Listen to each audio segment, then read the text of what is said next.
네, 안녕하세요. 학인강TV 크라켄 넵튠입니다. 네, 안녕하세요. 네, 지난번에 저희가 강사의 자격에 대해서 얘기를 했잖아요. 네. 그래서 이번에는 그 위에 약간 뭐 굳이 위라고 얘기할 건 없고요. 네. 원장의 자격에 대한 걸 좀 들어보고 싶어요. 원장도 하셨다니까. 학원장은 만으로 한 9년 정도, 그리고 그 뒤에 이어서 교습소 소장을 한 1년 정도 진행을 해봤습니다. 아, 엄청 많이 하셨구나. 원장이 되기 위해서 네. 해야 되는 일들이 있나요? 일단은 학원을 신고하고 허가를 받아야 되는 업종이라서 절차가 쉽지만은 않습니다. 근데 뭐 내가 원장이 되겠다라고 했을 때는 강사하고는 달리 학력에 대한 제한 조건은 없습니다.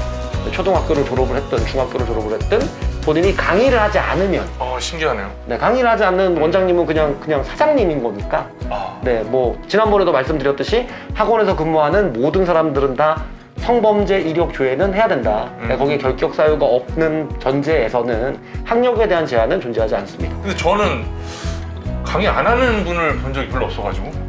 네, 일단은 학원장님 같은 경우는 아마 강의를 같이 하시는 분들이 중소형일 때는 더 많으실 텐데요. 그런 경우에는 당연히 강사 등록도 동시에 진행을 하셔야지만 강의가 가능합니다. 만약 강사 등록 없이 학원장인 신분이라고 해서 그냥 강의를 하시면 이건 불법 요소가 됩니다.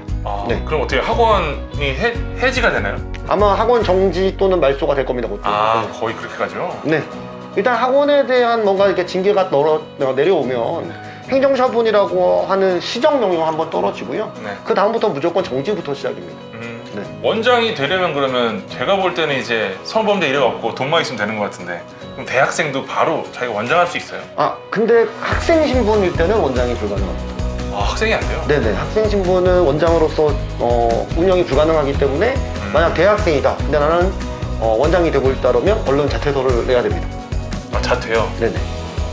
그러면 혹시 그 강사나 원장이 이렇게 일정한 자격이 필요하잖아요. 네. 그런 거랑 관련해서 있었던 에피소드 같은 게 있나요? 제가 수지에서 원장 생활을 한 9년 정도 했는데요. 그때 있었던 일입니다. 아무래도 강사 수급은 늘 쉬운 일은 아니거든요. 그러다 보니까 근처에서 강의를 하고 싶다는 분이 계셔서 저희가 뭐 제가 직접 한 건 아니고 당시 저희 부원장님께서 그 직접 면접을 하시고 고용을 하셨었는데 거기에 동네에 계시는 어떤 그 연세가 있으신 여성 선생님이셨어요. 근데 그분이 알고 봤더니까 그 근처 어디 조그마한 학원을 하셨던 분이더라고요. 원장님? 네, 원장님이라는 걸 이렇게 그 학원 원장, 그러니까 학원의 원장이다라는 증명을 저희한테 계속 보내오셨었거든요. 네. 그냥 믿고 맡기고 있었는데 어쨌든 강사가 들어왔으니까 저는 이제 강사 등록을 해야 하잖아요. 그래서 필요한 서류인 수료증을 달라 라고 말씀을 드렸더니 그분께서 뭐 별로 좋은 대학을 나온 것도 아닌데 뭘 굳이 그런 걸 필요로 하냐, 내가 학원 원장이었다는 것만 이거 딱 보여주면 되지 라는 식으로 계속 말씀을 얼버무리시더라고요. 근데 학원 강사 등록이 불가능한 사람을 학원에서 쓸 수는 없잖아요. 그쵸.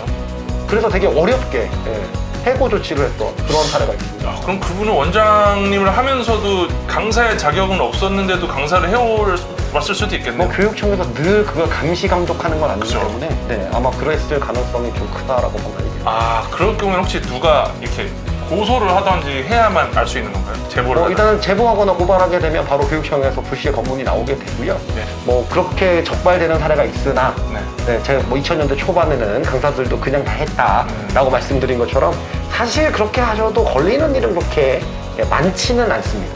그죠. 누가 맘먹고 하지 않으면. 네, 많지는 않은 걸로 그렇게 알고 있습니다. 원장님들의 가장 신경 쓰이는 부분이 어떤 거예요?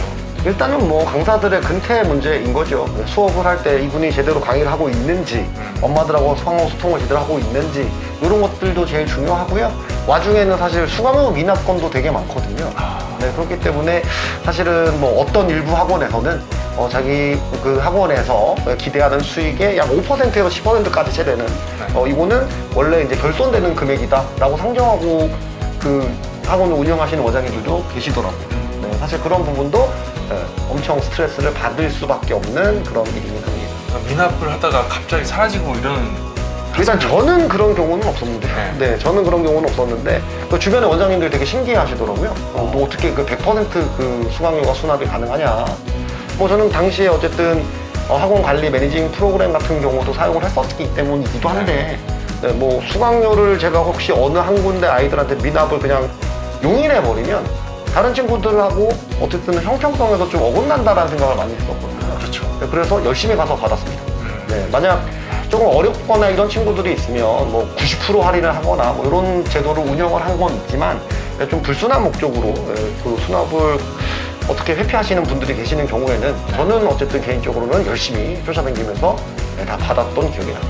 혹시 원장을 하려고 그러는데 네. 너가 이런 사람은 원장하지 마라 이렇게 말리고 싶은 이런 성격이나 이런 게 있나요? 일단은 원장이라는 직업 자체가 상당히 외롭고 고독한 직업이다라고 생각을 하거든요.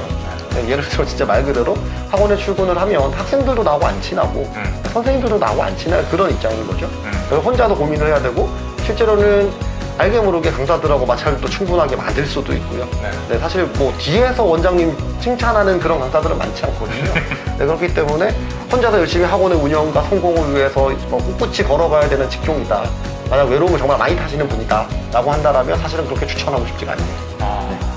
이런 상황. 네, 동료가 없잖아요. 그죠? 네, 동료가 없는 상태죠. 강사들 같은 경우는 어쨌든 옆에 앉아있는 동료 강사들이 있을 수 있는데 원장은 혼자니까. 네, 지금까지 넵튠 선생님과 함께 원장의 자격에 대해서 얘기해봤습니다. 다음에 또 다른 주제로 찾아뵙겠습니다. 감사합니다. 감사합니다.